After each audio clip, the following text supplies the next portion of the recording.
you that the views expressed in today's show do not reflect the views of KZLX, KNWT, or Northwest Missouri State University.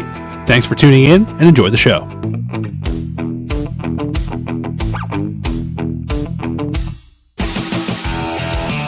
And welcome back to the Weekend Sports Kickoff right here on KZLX, LP Maryville, and streaming live on Facebook's on KNWT Channel 8's Facebook page. As I'm Kramer Sansone, along with Jacob Belair, Andrew Botwinick, and Ryan Elliott, who's in a different chair. Oh boy! And it's his first time ever in that spot. Boy, is it good to be back! I tell you, it's been a while too. I've never been in this spot before. It looks really weird from over here. I don't like it. See, I think it's the best chair in the house. So I'm probably never going to sit here again. Now we know.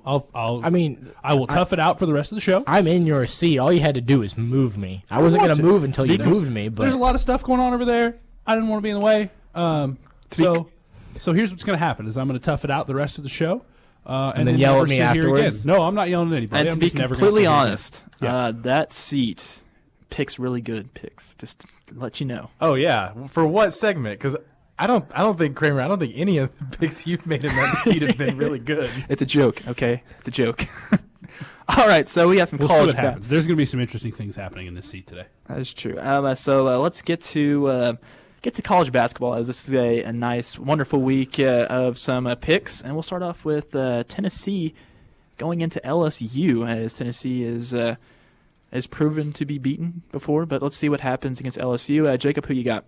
Taking Tennessee in this one. They had the tough situation in that Kentucky game where they had to go play a Kentucky team that lost the controversial game at home, get a back-to-back home, and now they got to kind of deal with the same situation. LSU drops one at home. They've got to go in there. They're better prepared this time. And LSU's not quite the team Kentucky is. I know LSU beat Kentucky, but I think LSU's a good team, not as good as Kentucky. Tennessee will get back on track. They win this game. Andrew. I'm right there with you. I think if LSU wouldn't have lost to Florida, it could be going a different way. But because Tennessee lost to Kentucky, was able to bounce back, get a win against Vanderbilt, show that they're still there. They're still a good team. Tennessee's going to win this one, and it's going to be close for a while, and then Tennessee's just going to keep mounting on top of what they've already built. Ryan. Give me the Vols. I like the way that they're playing right now. We mentioned again the loss to Kentucky, but they're just going to be the better team in this matchup. I don't know that home floor is going to be enough for LSU. So I'm going with Tennessee.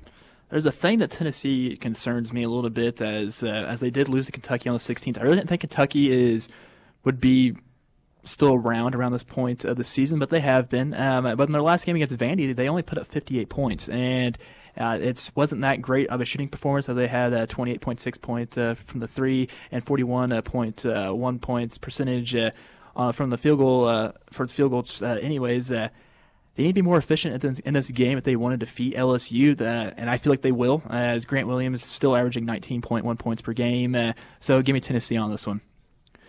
Trevor is taking Tennessee as well as Caleb. So everybody, it's a clean sweep for Tennessee to defeat LSU. So that means LSU will defeat Tennessee tomorrow. And going on to the next game, Iowa State at TCU. Andrew, who do you got? I had picked Iowa State earlier, but I'm going to stick with it. It's going to be tough to play at TCU and get the job done, but I think Iowa State's one of those teams where they lose a bunch of games that they shouldn't have lost, and they'll win games where maybe statistically it doesn't favor Iowa State, but I think Iowa State's going to prove that they're still in the competition for the Big 12, maybe in spirit, not as much in the standings anymore, but they still have a fighting shot, I think. Okay, Ryan? I'm going with the Cyclones. I think they get revenge on TCU. Lost to TCU a couple weeks ago at Hilton, which never feels good if you're Iowa State. So I think they're out for blood tomorrow afternoon at TCU. TCU's lost 3 in a row. This would be 4 with a loss. So I'm picking them to lose 4 in a row and drop one to Iowa State here. Jacob. Going along with what Ryan said, Iowa State lost at home to TCU. They also lost their last home game against Baylor as well. That's very rare to see Iowa State drop 2 home games in a row, especially to 2 lesser opponents than what they are. And that's not going to happen a third time. Iowa State's going to be ready to go for this one. They know they need to get back on track here late in the season, so I think this one's not even close. Iowa State wins it. Iowa State is the most up and down team, I believe, that's in the Big 12. I don't know how else you guys think about this, but I still believe they still will win. Only reason was because TCU is turning over the ball over 10 times a game. They turned it over 13 times against KU and lost.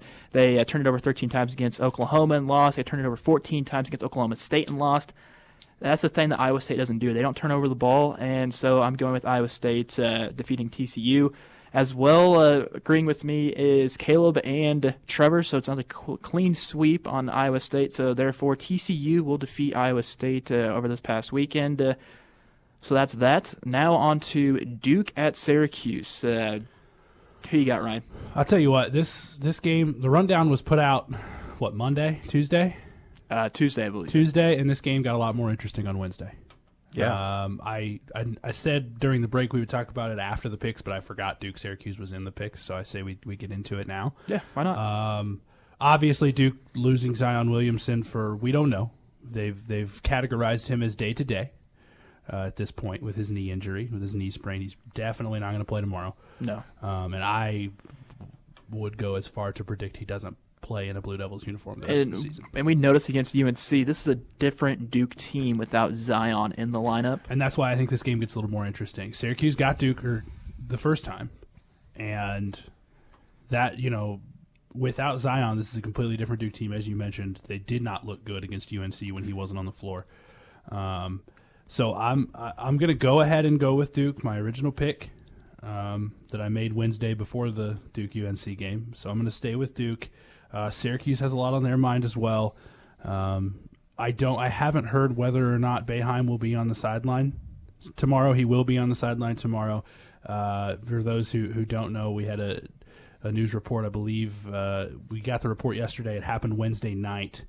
That Jim Boeheim struck and killed a pedestrian on I-690 in Syracuse. The pedestrian's car had drifted off to the side of the road and was out of commission, and Boeheim swerved to miss it and ended up striking the pedestrian and killing him. So Boeheim and Syracuse in a tough position. Thus far, I don't think any charges have been filed against Boeheim. I think it was an accident. Haven't seen anything yet. I don't know that there's going to be anything coming out of that in terms of, charges or any of that sort of thing. So, but Boeheim will be on the sideline. But a lot of different things outside of basketball going on in this game this week. But I'm going to stay with my Duke pick. I see this game got very interesting really quick just because those two stories have happened. Of course, we don't want to see any of those two happen, obviously, but it's going to be the media's covering it. So it's going to be a well-focused game that happened. Andrew, who do you have?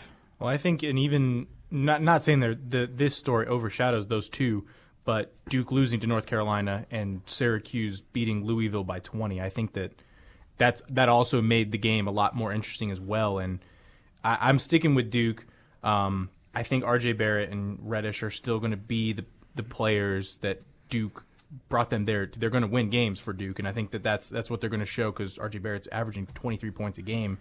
I think it's going to be a different style of Duke basketball that we've seen in this game than we've seen for the entire season. But I think Duke wins it in a very, very close game at Syracuse. When you go back to the North Carolina game, Zion Williamson goes down basically 30 seconds into the game. Yes, they didn't look good after that, but after the hype for that game, after everything that happened, your superstar, even though I think R.J. Barrett's the better basketball player. Zion Williamson's your superstar. He goes down. You're not winning that game. I don't care what happens. Duke was not going to win that game at that point. You could tell the crowd was taken out of the game. The players were taken out of the game. And when that happens, North Carolina's too good of a team. They're going to pounce on that. They're going to go up the way they did and then cruise to a victory. Now Duke has had the opportunity to practice. They know they're going to be without Zion for this game. They're going to be fine moving forward. There's too much talent on this team. I know Zion's a big piece of it, but these other guys are going to be able to pick up what he's not going to add. and they're going to be fine the second time playing Syracuse. They've seen this defense before. The question is with what's going on with Syracuse, how have their practices been? There's a lot of questions we don't know. I think Duke has a situation they can control a little bit better. If you look at the storylines, they can practice, they can figure things out. In the couple days between these two games, I think Duke gets this one, and they get it by about 10. So as you guys know, that I'm not a big fan of Zion Williamson. I don't see what everybody else sees, apparently. But watching that game against UNC, they obviously need him in order to win. And I'm picking Duke for this, but that was before everything happened. And right now, I want to switch my pick to Syracuse, but I'm not. I'm going to stick with Duke because I still feel like they're the better team than Syracuse. But go ahead if you want to. Well, I was just going to, if you're done with your pick, I was going to. Yeah, well, I'm going with Duke. I was going to kind of move on to some of the, kind of expanding on some of the storylines here. Yeah. One is obviously Zion Williamson, which we'll get to in a minute. But the other one, the opportunity for Syracuse over the next 2 weeks to really make a splash is incredible. They get Duke with an injured Zion Williamson at home Saturday night. They head to Chapel Hill on Tuesday, and then flash forward to next Saturday at home against Virginia. 3 games in a 4-game span where they've got, at the moment, number 1, number 8, number 3. They've got a chance to make a splash in the ACC. If they can win tonight, get some momentum going forward to Tuesday, and take out North Carolina, who knows what's going to happen. Syracuse has a chance to cause some major chaos, not only in the ACC, but in the rest of the country at the moment. Well, and they're only 2 games back in the ACC, too. They're sitting right behind Virginia, Duke, North Carolina, and Florida State. They're tied with. Right. So it's going to be, like what Ryan said, it's going to be interesting if they can pull a couple of those games out. And I think as we move on to Zion Williamson and his outlook, not only for obviously Saturday night or tomorrow night, but also the rest of the season, there's a lot of talk that he's not going to play another game in a Duke Blue Devils uniform. See, I don't know if that's what actually happened, though. I feel like if during tournament time he may come back, but if it's his decision not to, I mean, of course he's going to get drafted. He's going to get drafted to the NBA. And my question to you guys is, if he does not play another game in a Duke Blue Devil uniform, did he do the right thing? I don't remember who said this, but someone finally said this, and this is how I've felt about college athletes for a long time.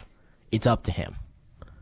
And we can say, we're here to give our opinion, but ultimately, whatever he chooses is the right decision. If he chooses he wants to sit the rest of the season out, he doesn't want to risk anything, he wants to go get drafted and go make a bunch of money, that was the right decision. If he chooses he loves the game of basketball, wants to come back and help his team win a national championship, that's the right decision. That there's no wrong decision as long as Zion makes the decision he wants to make. And that's, to me, that is the simplest and exactly the right answer for this question. The NBA, a lot of the NBA experts projecting around $44 million for what he's going to make in salary in his first contract. That is crazy. Well over that in terms of endorsements and shoe deals and that kind of thing. Well, he obviously won't have Nike as a shoe deal. He's going to have shoe companies knocking on his door the entirety of his rookie year and even before.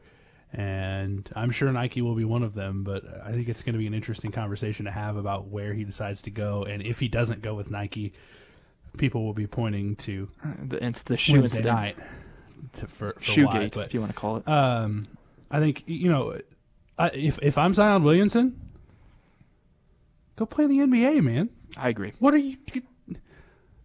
Yeah, you don't need this. This is just so the way that the college basketball now, I feel like, is just a 1-year wait period to get to the NBA, because that's pretty much what it is. The one and done rule is still in effect, and they've already proposed. The NBA is getting ready to propose lowering the age to 18, and that'd getting be rid perfect. of the one and done rule. But then some of the guys that are young going into high school and they're 17, so does that mean that they will be going to play college basketball or wait till they're 18? They have the option.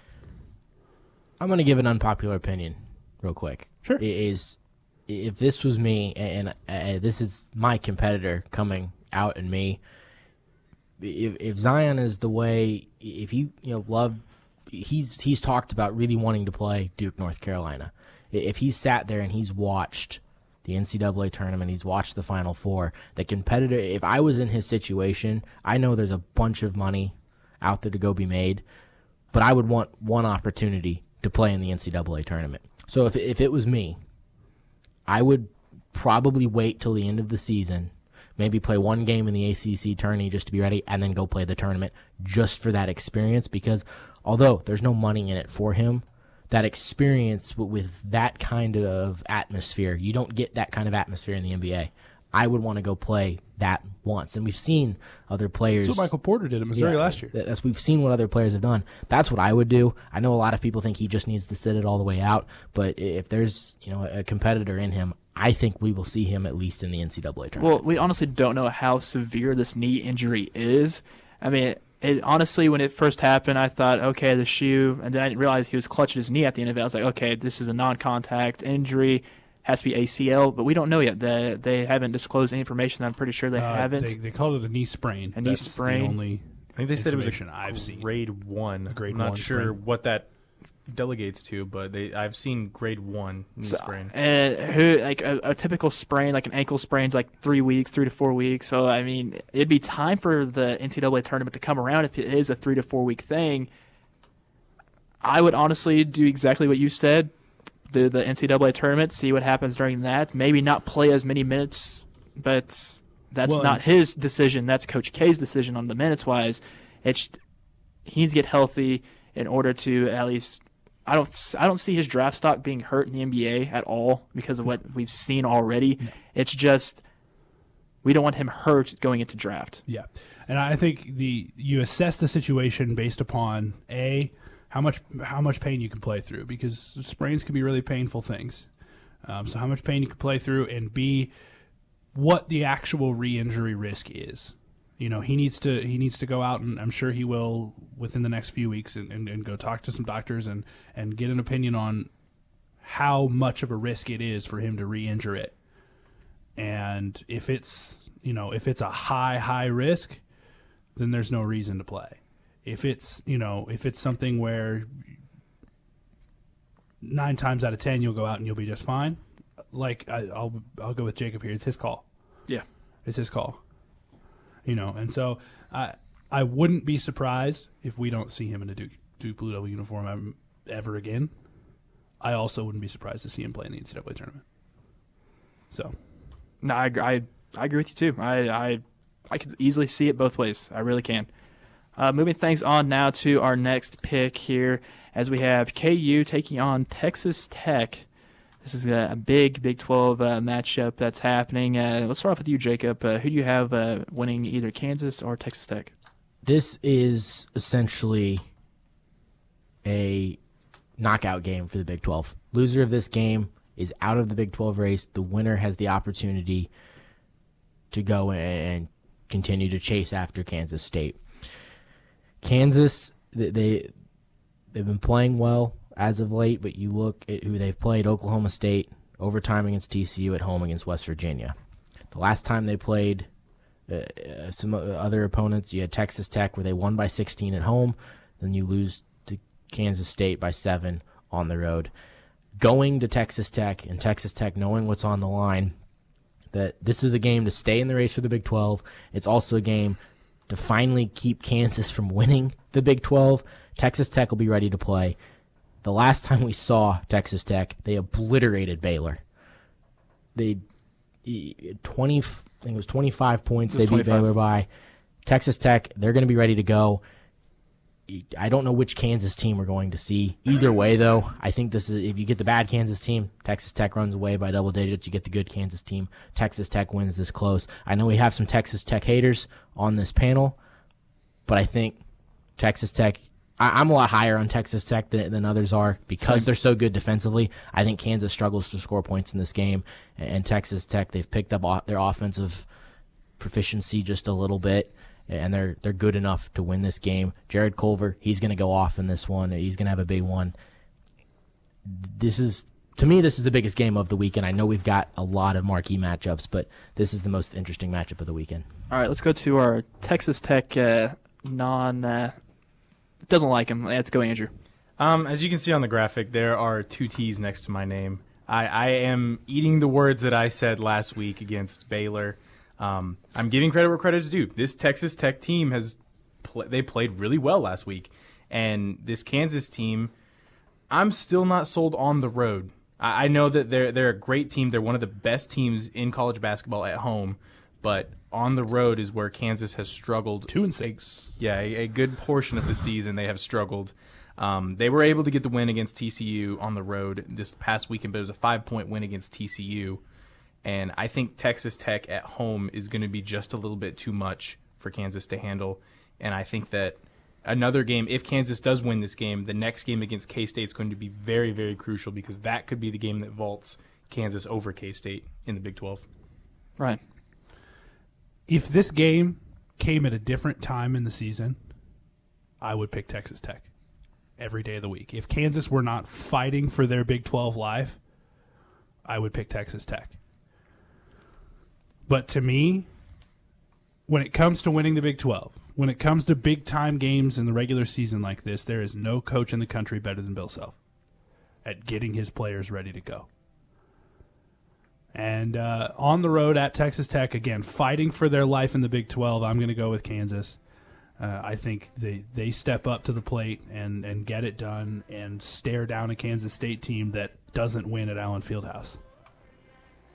Okay. And feel like they have, by the time they get to K-State on Monday at Allen Fieldhouse, they're going to feel like they have the upper hand and have the Big 12 locked up again. We'll see what that happens. I'm going with Texas Tech on this one. I went back to the last 3 games. Honestly, now looking at it, I want to take out, I'll just tell you this. Tech beat Baylor by 15. Oklahoma State, they beat them by 18. Oklahoma by 11. KU defeated West Virginia by 25. TCU by 5. And Oklahoma State by 12. I'm just going to take out that Baylor and West Virginia game because it really wasn't that much of a competition. If you look at that Oklahoma State, 12 for KU, 18 for Oklahoma. That's what I'm pretty much basing this off of. So a 6-point game. Pretty much 6-point game, but still, it's KU won only about 5 points to TCU, and Texas Tech is at home, so that's another reason why I'm picking Texas Tech to defeat KU. Real quick, since we're not going to have a show before the big K-State-Kansas matchup Monday night, that I think is a trickier game than normal for Kansas. Not because of where K-State sits, but because you have to go on the road to play Texas Tech. You have to be ready to play Saturday. You've got to get completely hyped up for that. If you come away with the road win, I think that bodes well for Kansas State. I disagree. I see if you come away with the road win, you're going home to Allen Fieldhouse, and you're playing for the Big 12 at the loudest building in sports. You're right. But either way, this is a tough test for Kansas absolutely. Because you've got back-to-back huge games, and with the way the state of this Kansas team, what I'm trying to get at, I didn't say it the greatest there before, is it's a tough ask for these players with this Kansas team to win both of these games. I know if they win the first one, you're going home for the second one, but it's a tough ask to win both of them. Whichever way it goes, I personally think they split these 2 games. Whichever way it goes, but they'll be 1-1 over the next 3 days. I'm seeing they either win both or lose both. I think if they lose to Texas Tech, you hang your heads at Allen Fieldhouse and you end up losing both games. If you win at Texas Tech, you've got momentum and you get to go home and battle for the Big 12 against the most heated rival in school history. Everybody hates Kansas State. You're in Allen Fieldhouse. There is no better atmosphere than that. That's going to be a fantastic basketball game, and I can't wait to watch it because Kansas State's a good basketball team. Texas Tech is a good basketball team. These are going to be 2 fantastic games, and so I'm really excited about it. Go ahead. I think this is the toughest 2-game test of the season for Kansas, period. Oh, yeah. Without question. Agreed. Going with Trevor's going to take Texas Tech in this matchup against KU, and Caleb's going to take KU to defeat Texas Tech. Getting on to our last pick'em of the day, as it's not of the day, of the college basketball. Michigan State at Michigan, as this is going to be a great matchup for Sunday. Andrew, who do you have on this game? I have Michigan. I know I'm trying to find here the last time. No, this is the first time these actually 2 teams have played, so that's why I couldn't find it. I think that Michigan is just the better team this year. I know they're statistic-wise they're fairly similar. I know you were telling me earlier that a lot of the statistics favor Michigan State actually, But I just think from the beginning, Michigan has been pegged as the better team, and I think that's right. I think that Michigan is the better team, and I know it's going to be a home game here in this matchup, and then the last game being an away matchup. So it wouldn't surprise me if they split, but I think in this one, Michigan wins. Ryan. I'm picking them to split. I'm picking Michigan in this one, and I think here in a couple of weeks when it takes place in East Lansing, I think Michigan State gets the better of that Michigan team at home. But in Ann Arbor for Michigan, this is the big marquee win that they get here over Michigan State, and so I'm picking the Wolverines because, like Andrew said, I think in this matchup at home they're just going to be the better team. But yeah, I'm the same way. Michigan at home, that's where they've played their best basketball. The questionable basketball we've seen from Michigan's been on the road. They're too good at home. Michigan State, they don't seem to be – they're a weird team where they seem to have gotten worse as the season's gone on. They had that rough stretch, and they've been winning games, but when you've watched them, they haven't looked particularly great. I think Michigan wins this one solely on the fact that they get to play in Ann Arbor and they're at home. And that's what's one of the main reasons why I'm picking Michigan is because, one, it is in Ann Arbor, and they do not lose at all at the Chrysler Center. But when I go with that stats, like I told you guys about, I told Andrew about earlier, Wolverines, this is going past on defensive points per game and points per game on the offense side. Michigan, last 5 games, held teams to 61 points pretty much, and the Spartans have held teams to 59 points. But Spartans have averaged 72 points per game, and Michigan has only averaged 68 points per game. So the numbers say Michigan State should win this game, but since it is Ann Arbor, it's Michigan, I feel like, will win this game. I think we see Michigan win this game by maybe 5 or 10. Tough matchup. And then we see East Lansing, March 9th. That's Saturday before the Big Ten tournament starts. And I think Michigan State gets the win then, and I think they see each other again in a Big Ten tournament title game. I completely agree with you on that. It may be a close game for both sides as well. No matter what, this is going to be a close game. Yeah. The way that Michigan's been playing teams, even with last night against Minnesota, it was only a 9-point game at the end of regulation. At the end of the game, actually. Just not a very good defensive sound in that second half for Michigan. So that's one thing that could be put to the test is their defense on tomorrow.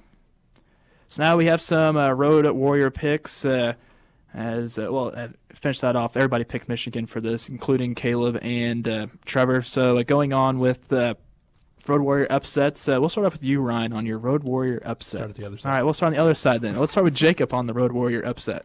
Just looking around, this has been, and it gets trickier and trickier to find a solid one to pick because you start getting ranked matchups, rivalry matchups at the end of this season. So I'm going to go Ohio State. They're going to take Maryland on the road. It's a big ask for the Buckeyes, but Maryland, I think they've been playing better than where they are as a team. I think they come down to earth. Ohio State gets the win. Very little confidence in that, but I had to pick a Road Warrior somewhere. Andrew. I am picking Indiana over Iowa at Carver Hawkeye. I know a lot of this Iowa team has been very, very two-sided at home. They come out strong against Michigan and win convincingly 74-59. But then they play Northwestern and win by 1 point. They play Maryland and lose by a point. So this Hawkeye team is not as sound as we've seen them play at home. And I think although Indiana's been struggling, a marquee win against Michigan State would help build a little bit of momentum. And it was a close game against Purdue. So I think they have a little bit of something going forward. And we'll see how they play against Iowa. Well, and I'll tell you, Carver Hawkeye, not generally known as one of the toughest home courts in the country either. So I like that pick. All right, now do you have your upset for I'm picking for my dad here this week. I'm picking my dad's Missouri Tigers to go into Gainesville and get a win over Florida. A pair of really not that great teams. Florida's stepped it up a little bit. They're 7-6 in the SEC. They've played well in their last 3, but I think that they kind of overlook Missouri, and the Tigers play a solid defensive game, give up less than 70 points a game, but I think it's a close one. I think Missouri comes out with a victory. So, See, last week I picked Missouri. Didn't work out for me, so I hope it works out for you now this week, Ryan. This week for my upset is a battle of ranked teams. It's Florida State. I have them defeating UNC. As before, I honestly thought North Carolina probably would have lost to Duke. So, so now since they won, they have that high of winning, and now I feel like Florida State's going to bring them back down to earth. And I'm picking Florida State, the Seminoles, to defeat the Tar Heels for my upset. As I pull up what Trevor and Caleb had, honestly, I'm not being able to find it right now. I think Trevor had Penn State over Illinois. Cannot find Caleb's right now, so if you can whisper in my ear what you have, that'd be perfect. But other than that, so those were our pick'ems. There's only one other topic that I actually want to get to about is it's not a very, very, very good topic to talk about, but it's LaMelo Ball. Do you think LaMelo Ball should be able to get back into the NCAA and play? I think if he wanted to and was legitimately ready to compete in the NCAA and play college basketball, sure. I don't really think he wants to. I think he wants to go play in the NBA and make a bunch of money. I think Ryan brings up a good point. It just determines on what he wants to do, because I don't think technically he broke any NCAA rules when he went and played overseas. So I don't think there's an eligibility issue, because I believe his dad was the one getting the money. Yeah, so he didn't they make any circumvented that. So technically he's still eligible. So it's not an eligibility concern. And I mean, he came back to finish out playing high school basketball, so my guess is we'll see him in a college uniform somewhere if a college wants to take on the media circus that will arrive with LaMelo Ball. It just that's the question. Yeah, I think the one thing we talked about, we've been talking about this week, was who could handle him. There's been talk of Kansas. I think Bill Self could handle LeVar Ball. I think it would be a circus. I think it'd be ridiculous, and it would be way more than he wanted to take on. But I think if anybody could, Bill Self would be a good option. I think Boeheim at Syracuse would be a good option. I think he'd be able to handle him. UCLA wouldn't, whoever their interim head coach is.